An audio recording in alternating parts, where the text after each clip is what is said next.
Hello and what is going on, everybody? Tomcat here and welcome back to Forza Motorsport 7, and in this episode we are going to be doing a drift build of the 1985 Nissan Safari Turbo. Now, will this thing drift? I have no idea. Are we going to try? Absolutely. Why? Who would I be to not try to make this thing drift? Like, this thing has, it struck my interest when the first trailer for this pack came out. Oh, I really actually think that's kind of cool, the Tonka livery.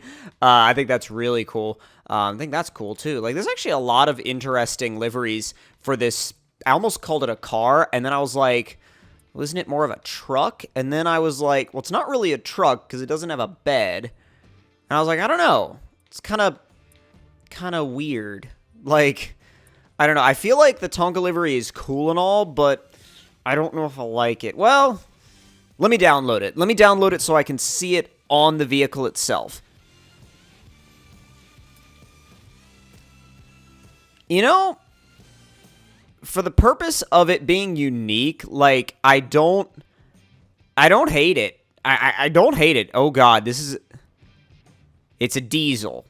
So, well, let me just make sure of that and make sure that's not part of the livery. But let me make sure of that when we get into the customization menu. But I wouldn't be surprised if it's a diesel, to be honest. Like, for the type of vehicle it is, I wouldn't be surprised. But let's go.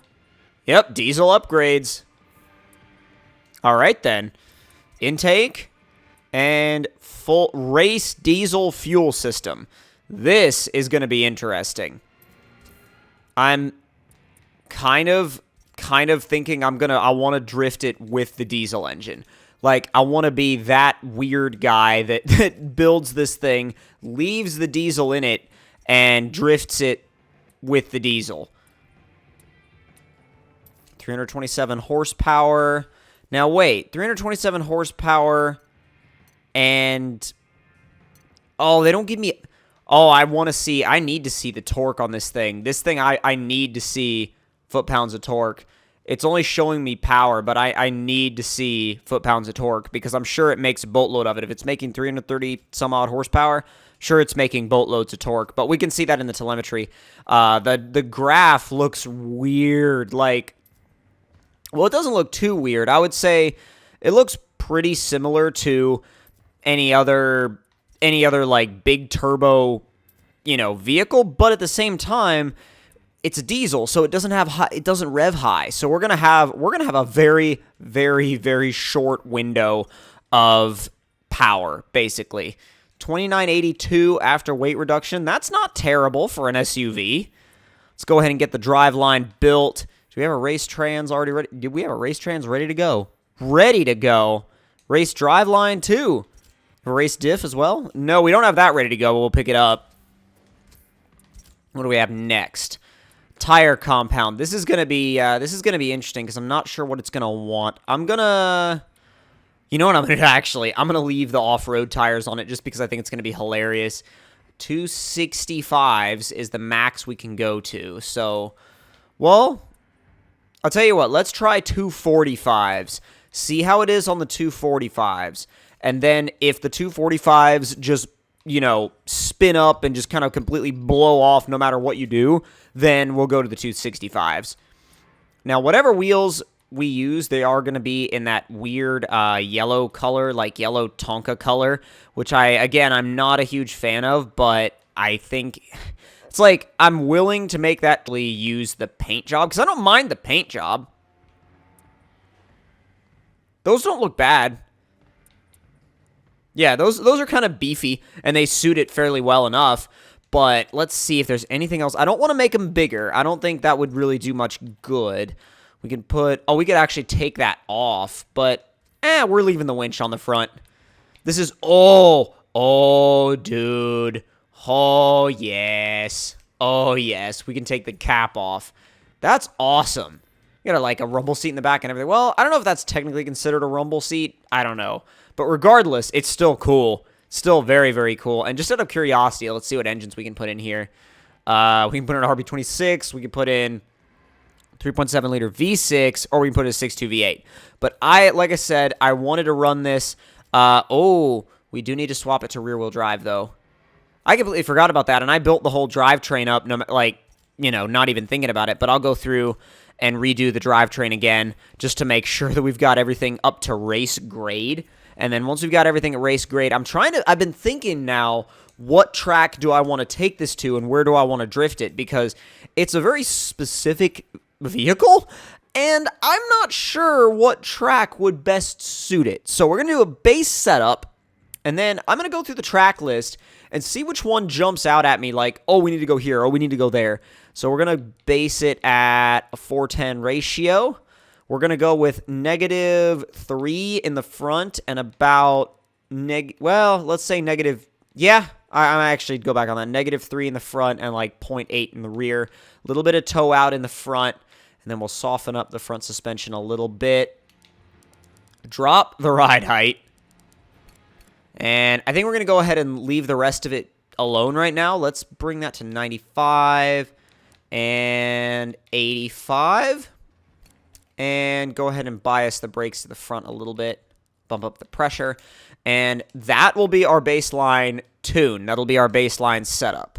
So now we're going to go ahead and see what this thing will do in terms of actual drifting. And let's go to... what would actually best suit this? I don't think Suzuka would suit it. I don't think Sonoma would suit it. Not really for Silverstone either. Road Atlanta. Oh, God. Where should we go? Where should we... Oh, you know where we're going to go? This is going to be fun. This is going to be fun. We're going to go to the Alps. Yeah, we're going to go to the Alps. And that's going to be 3 laps, 0 drivatars. Let's take this thing out and see what it will do. Nissan Safari Turbo, fully built diesel engine, drift SUV truck thing. I'm stoked. I think it's going to be fun. I hope it's going to be fun. Because that's the thing. It's like, how could this thing not be fun? Well, I mean, it could end up being super twitchy or something, but I honestly don't think it's going to end up being twitchy. I think it's going to end up being actually, hopefully, pretty smooth, because we're using an off-road tire that's going to slide around on asphalt pretty well anyway. I wonder what the red line's going to be on this diesel. And let's go. Like 4,000-ish.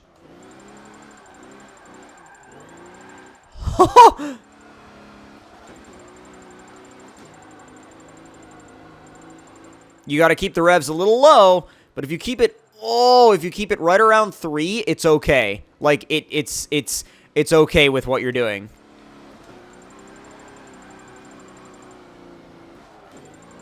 Anywhere above 4, it really runs out of steam. This is one of the few drift cars where I may actually lengthen the gears back out so we can keep the revs just a little bit lower, but it seems pretty happy right now. The only time where it's not happy is in the higher speed sections where you're at the top of 6th and there's nowhere to go and it's just going to rev out.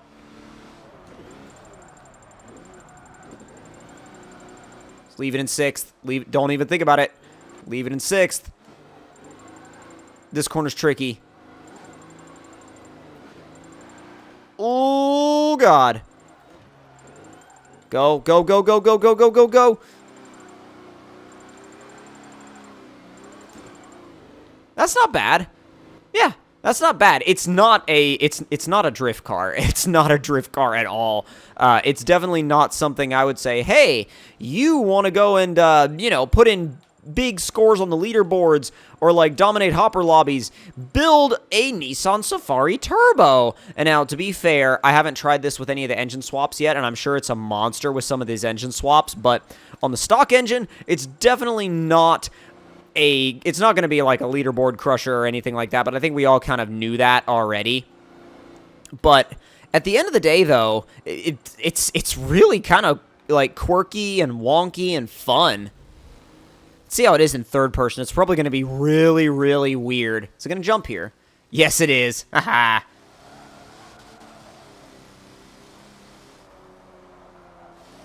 Yeah, it needs longer gears. And I'll go ahead and just say that straight up. It needs longer gears. Oh, crap.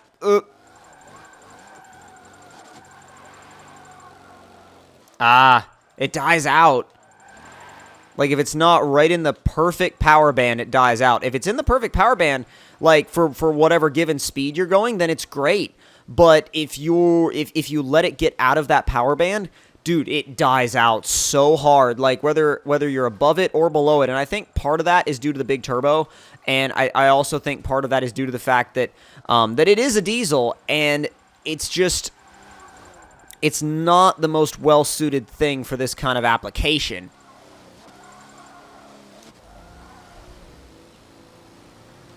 But nonetheless, come on, let's see what we can do. Go, go, go, go, go, go, go, go, go, go. There she goes. Hey, it's no Formula D car, but damn. Uh-oh. Nope. Nope. Oh, we were able to save it. That wasn't terrible. We were able to save it. I mean, it wasn't the greatest drift I've ever done, but hey, I mean, we brought it back. I may work on the setup a little bit too. I like it. I think it just needs more power. It really needs more power. The tune could be improved, yes, but it also, I think, for this application, it needs a bit more juice. Come on, come on, come on, come on, come on, come on. Oh, God. Oh, that was so close. Oh, that was terribly close. Stay in your power band. It's just not... oh, that was the first time we hit a wall. Damn. It's just not like... you can't just stay in it and have it spin up the wheels on command. Oh, wow. That was a really good entry, though. There she goes. You could really tell when the turbo hits. Like, when it spools... oh, my God. Can you tell when it spools or what? Because, like... it definitely hits, like, freight train power. Oh, geez. All right. Come on, back the other way. Go, go, go, go, go, go, go, go, go, go. Oh, my God. Woo! Yeah, a bit of a freight train power band here, but, like, but it's not a huge amount of power, so it's not ridiculously, like, violent or anything. It's just, like, when it comes on, it does come on. You know, and it comes on, I wouldn't say violently, but it definitely comes on swiftly, and you have to, like, you just have to kind of be ready for it, you know? Oh, please! Come on. Oh, God. Wow, that was terrible. Let's go. No! This sweeper, it hates this sweeper. I can't use the same technique I like to use. You have to keep e-braking it back and forth, which... is not my favorite thing to do. I like to carry smooth drifts, and this thing, oh, I bet you it's awesome at 360s though. It is if you get the the clutch engagement right. It is awesome at 360s if you get the clutch engagement right, but I think out of those 2 laps I've gotten a good enough feel for what it'll do. I do want to see if it'll do burnout though. Oh, it'll absolutely do a burnout. Hell yeah. Thing loves burnouts. That's awesome. So, final verdict on the Nissan Safari Turbo as a drift vehicle, at least with the stock engine. It's not gonna win you any championships, but it's definitely gonna be a lot of fun, and it's certainly a little bit of a challenging diff maybe used to drifting. So, if you guys enjoyed this build and enjoyed this video, don't forget to leave me a like. Tell me in the comments down below what you guys thought of it. And if you're new to the channel, don't forget to subscribe for more. I'll see y'all next time. Talk to you guys later.